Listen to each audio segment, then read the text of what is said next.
My age-reading white Australian lefty brothers and sisters can sometimes have a slightly blinkered idea of what solidarity with Indigenous people means. I know they often like to think they stand in concert with them, but, because Indigenous rights activism and politics is not monolithic and often not the same as, supporting the Labor Party, accordingly, they tend to find some of the more pesky things that Indigenous people are actually saying a little bit inconvenient. The latest manifestation of this shit, although this has been building for a very long time, mind you, is the debate over the voice. The voice is a push to constitutionally enshrine an Indigenous advisory body in Parliament called the Voice to Parliament. The intent, if I understand it correctly as a layperson, is that the Voice is an advisory body that will get to consult on legislation which affects Indigenous people, but it won't really be able to do anything about it with no veto powers and, as Prime Minister Anthony Albanese said, a subservience to Parliament. This means it will basically come off as a ceremonial nod to the existence of Indigenous people, arguably, which is really very gracious of the government to do. It is nice to be told that you exist. Now, that's not the only view on the Voice, but it shouldn't come as a surprise that many Indigenous people regard this development with suspicion and or outright reject it. That's not to say they all reject it. Again, as I said earlier, Indigenous people are not monolithic in their views, no, but many do. And yet, for many of my white Australian age-reading left-wing brothers and sisters, that fact seemed utterly impossible to process. Doesn't help when you're aided by the age. We'll need to look no further than, for example, for this kind of endless, breathless tut-tutting that's been occurring over why some of these pesky Aboriginals won't just get with the program. A lot of age articles would have you believe that the only reason any Indigenous people are against the Voice is because Lydia Thorpe was invited to a conference with other Indigenous people of some description a few years ago, but got pissy and stormed out, and now she wants to crash the party. Honestly, that is about as much detail as you tend to get about what Indigenous resistance to the Voice to Parliament actually looks like. I do think it's hard for them to go into a bit more detail because it's pesky. Radical Indigenous sovereignty activism is deeply pesky to Australians, including to my centre-left, age-reading white Australian brothers and sisters, because of the dim view that branch of sovereignty activism tends to take of largely ceremonial or parliamentary solutions to issues. So they don't want to show you what Indigenous sovereignty activists are actually saying, I think, about the Voice. They'd rather you just think it's a bunch of radical malcontents on the far fringe. Age-reading white Australian centre-lefties kind of have this whole reconciliation thing happening in their head. I know they think they mean well, but in practice what reconciliation kind of means is kind of like grabbing an Aboriginal in a headlock and frog marching them up to the top of Uluru to sing I Am Australian together. So my aim here is simple, pretty much. I'm just going to relay to you what some very accomplished Indigenous figures, activists, academics and so on are actually saying about the Voice. I don't need to make any shit up. They're a lot smarter than me. These opinions aren't actually impossible to find though. I just looked for them for a bit. I did it for you. It's not that hard.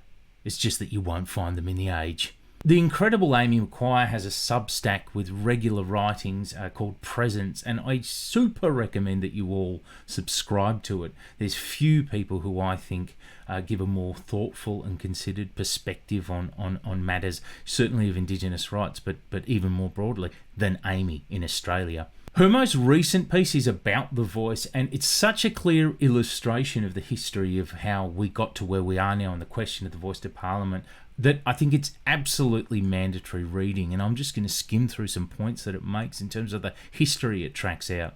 Amy explains the background of calls for reform of a racist constitution, including the fact of the original race power still contained in the Constitution, allowing for discrimination based on race. She points out that the Constitution allows for discriminatory laws to be made against Aboriginal and Torres Strait Islander people, with the only protection being the Racial Discrimination Act, which can and has been suspended and bypassed. For example, when John Howard launched the NT intervention in 2007 in a deeply anti-Aboriginal and anti-human rights military campaign in the Northern Territory. This serves as the background for why constitutional amendments have long been called for. Amy sketches out the timeline of what happened instead. We got John Howard, who just launched the NT intervention, trying to save his own skin in 2007 by making vague commitments to a symbolic and largely useless constitutional preamble about Indigenous people. Nothing concrete about removing the race power or shoring up protections for Indigenous people, just again symbolic shit. Kevin Rudd reaffirmed this commitment. Julia Gillard went a little further and tasked a panel to actually speak to Indigenous people.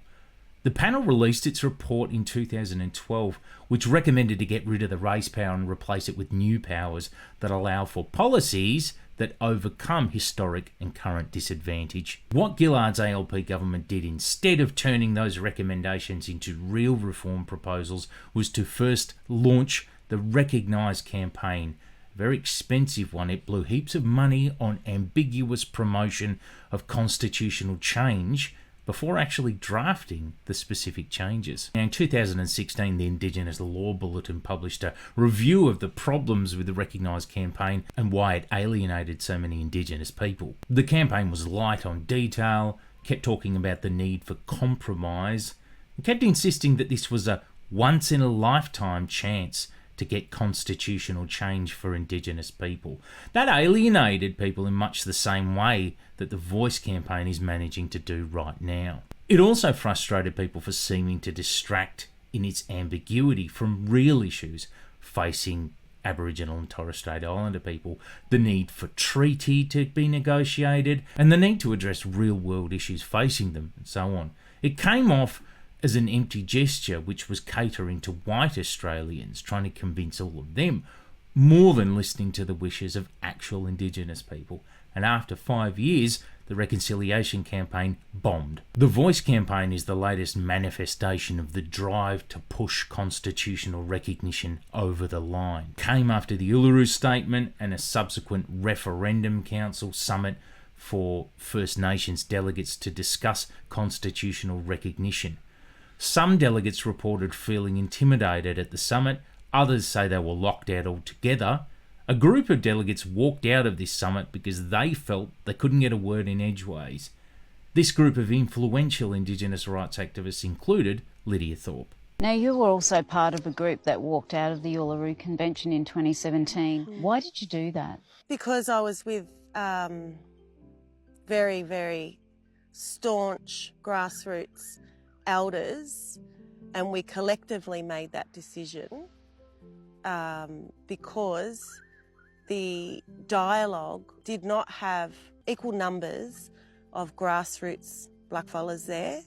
They had a lot of organisations and corporations. As activist and educator Linda June Coe wrote in Indigenous X last year, what occurred at the National Convention was an attempt to overshadow all debates and proposals by delegated representatives and steamroll the roadmap to a voice to Parliament under the notion that we must appeal to these white fellas if a referendum is to be successful.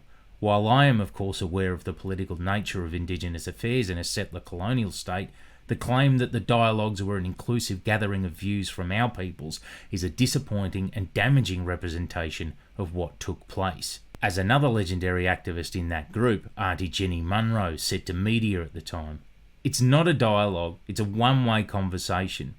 Every time we try and raise an issue, our voices are silenced. They are not looking at any alternative options, and like native title, that will prove to be an abject failure." Quick pit stop here, because that mention of the failure of native title will, I suspect, probably confuse a lot of my white age-reading, centre-left Australian friends, brothers and sisters, who've long been told of native title as an important step on the road to reconciliation. This very important 1999 essay by the legendary Gary Foley, which will be linked in the description and which I urge you to have a read of, sketches out the problems with the theory and practice of native title. Foley sketches out the deep problems of the process. For example, the incredible difficulties in getting native title claims across the line for Indigenous communities, the enormous costs of getting lawyers and the like to actually manage these proceedings, and the way that native title replaced the more vital and essential Indigenous land rights campaign that preceded it in the 1970s. For many Indigenous sovereignty-minded people, the feeling was that empty political gestures and costly bureaucratic processes replaced vital calls for more substantial, systemic change. Does that sound familiar? The voice is to come, we are told, in the form of a referendum. Some Indigenous people worry about the racist rhetoric that will accompany a referendum like this, which we can see is already happening. Just ask LGBT people what that feels like. There are concerns about whether removing the race power might undermine native title, as Amy McQuire points out in her piece. There are other concerns, once again, about the ceremonial nature of the change and how that might not actually help any Indigenous communities with any real-world issues. And there are very concrete concerns from veteran activists that this largely ceremonial proposal, or its ceremonial aspects, will again take us further away from questions of negotiating actual treaty, as Linda June co-wrote. Closer examination of other settler colonial societies such as Canada, New Zealand and the United States provides insight into how Indigenous nations who have signed historical treaties have maintained the structural qualities of nationhood in their contemporary political survival against the state. In Australia, however, due to the refusal by the country's British forefathers to treaty with our ancestors in an attempt to maintain the lie of terra nullius, our inherent rights to elect our own representation within our own political institutions in accordance with Aboriginal law has become futile under the current native title and land rights regimes. So now that my age-reading, white, left-wing Australian brothers and sisters have hopefully stuck with me through all of this, hopefully all the concerns about native title and being locked out of the conference and so on have been made a bit more clear, so none of us need to continue to labour under the misapprehension that opposition to the voice is happening because Lydia Thorpe is pissy because she left some party a few years ago. Now, together, we can revisit this thing a lot of you might have seen a little while ago, Gwenda Stanley's comment on Q&A from June last year, and hopefully now all the various threads that she brought up make a bit more sense to you. Gwenda Stanley, Moree, woman in behalf of the Aboriginal 10 Embassy. We have been around for 50 years. Our main aim was about land rights and sovereignty. So we pose the question is, what are we going to get out of this constitution? We have a Labor government, and as you can see up on this panel here, there is no diverse conversation with us as the people. Shireen, you have the interests of the Constitution and the Crown. What about us as the Indigenous people of this country? When as is this government, we have still 50 years still fighting for land rights. You give us native title. We have 30 years of claims that are still sitting under the Land Rights Act as well. When is this government and the Australian government going to address the Holocaust of the genocide in this country? The reparatory justice and land back. We do not support the Uluru Statement. I was one of those delegates that was threatened. I was also one of those delegates that was locked out of the Constitution Summit meeting. I would like to know what is in this Constitution and how will it benefit us as Aboriginal people in this country? Does anyone else know what they're voting for? Because last time I sat at a Labor rank women's file meeting last year and not one of those Labor members could tell me what was in the Constitution. So now that we can say we know a little bit more than the average age-reading white Australian lefty about real reasons for being hesitant about the voice, we can go back to some of this media coverage and start to see some of the problems that are apparent in it. Mark Kenny, in his piece, "The Indigenous Voice to Parliament is for all Australians," writes, "The push to include a parliamentary power in the Constitution for a voice to Parliament for First Nations peoples as outlined in the 2017 Uluru Statement from the Heart, is a once-in-a-lifetime deal. And yeah, does that remind you a little bit of the push behind the Recognise campaign that we discussed earlier? You know, it's a little bit like, agree now, Aboriginals, lest we leave you behind forever. Michelle Grattan, in this piece about how we must all get together, we are one, behind the voice, wrote, some Indigenous leaders are turning on each other. Yeah, pesky Aboriginals, can't they get their shit together, Michelle? They'll never have a chance to vote on a grand gesture like this ever again. Don't they know we're doing what's best for them? This Guardian piece remonstrates, as many other Guardian and Age pieces seem to be doing, on the subject of how naughty and stubborn Lydia Thorpe is for her unease over the voice. It does acknowledge that really she's always come from the same position regarding questions of treaty and sovereignty first, but then it goes on to say, that constancy is, depending on whom you talk to, either Thorpe's greatest strength or weakness. She is either stubborn or staunch, obstinate or uncompromising. Lydia's in a tough position. She's a member of a political party, a senator, and therefore part of the political process, and yet her activist background is enshrined in Indigenous sovereignty and very uncompromising. I imagine, from the outside looking in, as a layperson, that the party machine probably requires her to some degree to toe a line, but she at the same time is a very staunch person politically, so she won't toe all the way. In a way, therefore, I think it unfair to task Lydia Thorpe with being this kind of central character in resistance to the voice, the way the media has done, because as we've established, there's many other people that you can look to for these considered opinions. Because I don't feel that she's currently able to be. She's in a political party. But nonetheless, I think they love to treat her like a punching bag for this black resistance to the voice, rather than looking at deeper reasons for that resistance. Nowhere was this incongruity more apparent than when the media leapt on Thorpe for saying that she backed Jacinta Price's calls for more transparency around the voice. Now, Lydia did say that they approached the voice and the concept and the discussion from completely different angles, and they do. She just respected the call for transparency and her scepticism around the voice because she shared that scepticism in general terms. Indigenous sovereignty politics are not necessarily wedded to a particular political party or orientation. To me, they transcend left and right. Lydia has more important shit on her plate than not appearing to ever acknowledge the existence of anyone right wing, you know? But this is where my white Australian age-reading lefty brothers and sisters tend to get off the bandwagon. When a pesky Aboriginal does something that appears to favour the right, they want to lean in and go, no, don't support them. Don't you know they're racist? We're the ones who have your best interests at heart, but you have to help us out with this once in a lifetime. Remember, vote. You can't support the Liberal Party though, they're racist. We're your friends. What do my age-reading white Australian left-wing brothers and sisters stand to benefit from so much in pretending that all resistance to the voice comes strictly from bad racists? Dr. Melinda Mann theorises settlers are desperate for the voice to be the switch from colonialism to post-colonialism by integrating blackfellas into their power structure whilst giving us zero power.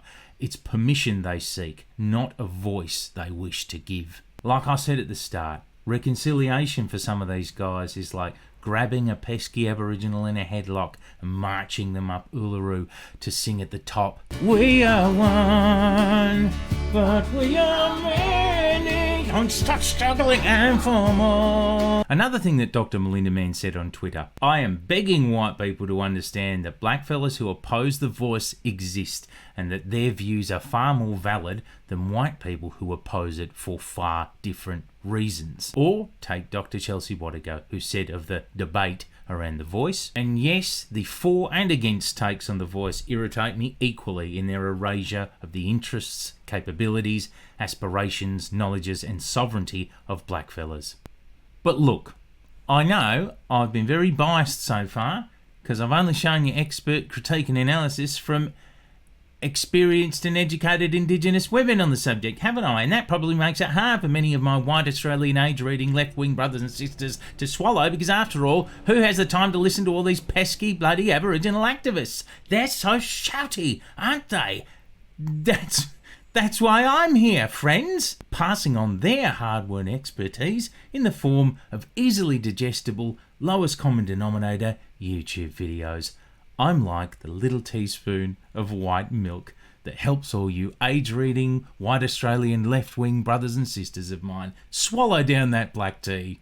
Now, if you want to go and support real Indigenous sovereignty activism, you might start by popping along tomorrow, the 26th of January, to an Invasion Day rally. They're all around the capital cities. Sydney, Melbourne and Brisbane rallies are all intending on marching under slogans calling for treaty and sovereignty over a voice to Parliament. So may I suggest you get there early so that you can get close to the front and listen to the speakers if you want to understand more. Because as you may or may not know, if you get to a rally and you get there late and you're standing up the back, you can't fucking hear anything they're saying. Sydney rally starts at 9:30am in Belmore Park. Brisbane rally starts at 10am in the Queen's Gardens. Melbourne rally starts at 11am at Parliament Steps. Hobart rally starts at 10:45am outside the Tasmanian Aboriginal Centre. Adelaide rally starts at 12pm at Victoria Square.